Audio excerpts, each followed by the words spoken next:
বৃষ্টি ভেজা সকাল। বৃষ্টিতে গাছগুলো এলোমেলো হয়ে গেছে।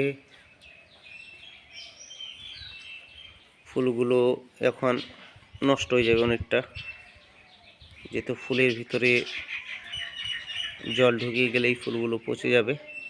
সিনেরেরিয়া, ইমপ্রেশন এবং মাছি গাঁদাগুলো আমি কিছুটা সরাতে পেরেছি, কারণ এই গাছগুলো সবই তার যে রূপ সেটি পরিস্ফুটিত করেছে, তাই আমি নষ্ট হতে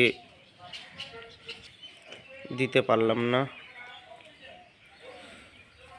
অনেক কিছু গাছ যেমন ইমপ্রেশনগুলো মাটিতে করেছিলাম, সেগুলো তো আর সরানো যাবে না।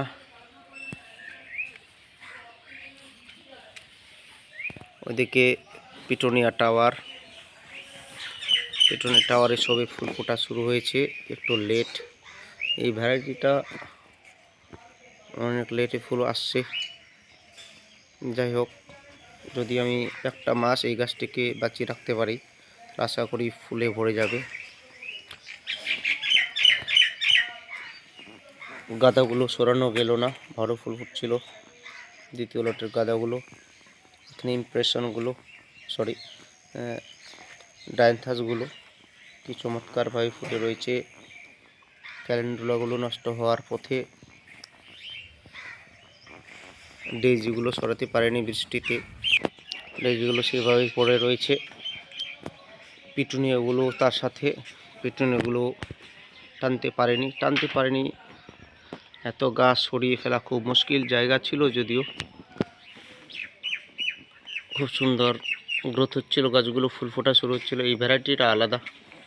এটা দেখুন, এটা কিন্তু ডালপালা অনেক। পিটুনিয়ার এই ভ্যারাইটিটা আলাদা, কি সুন্দর ফুল ফুটে রয়েছে। কিন্তু বৃষ্টি সব শেষ করে দিতে পারে। এখন কাজ হচ্ছে, আকাশ পরিষ্কার হলেই আমাকে ফাঙ্গিসাইড ইউজ করতে হবে। 1 লিটার জলে 2 গ্রাম গুলে নিয়ে ফাঙ্গিসাইডগুলো প্রয়োগ করতে হবে, যেগুলো গাছে ফাঙ্গিসাইড প্রয়োগ করা দরকার।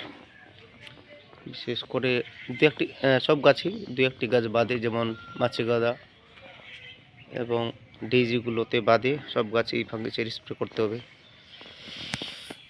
তো যাই হোক, বাগানটি আরও কিছুদিন তার জৌলুস দেখাতো, কিন্তু এই বৃষ্টিতে অনেকটাই ক্ষতি হবে। শীতকালীন বাগানিরা বৃষ্টি চায় না, বর্ষাকালের বিষয়টা আলাদা।